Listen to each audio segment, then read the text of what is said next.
హల్లెలూయా. దేవుని నామానికి మహిమ కలుగును గాక. అందరికీ ప్రైజ్ ది లార్డ్.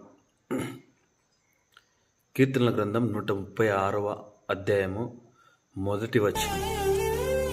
యెహోవా దయాళుడు, ఆయనకు కృతజ్ఞతాస్తుతులు చెల్లించుడి, ఆయన కృప నిరంతరమును. హల్లెలూయా.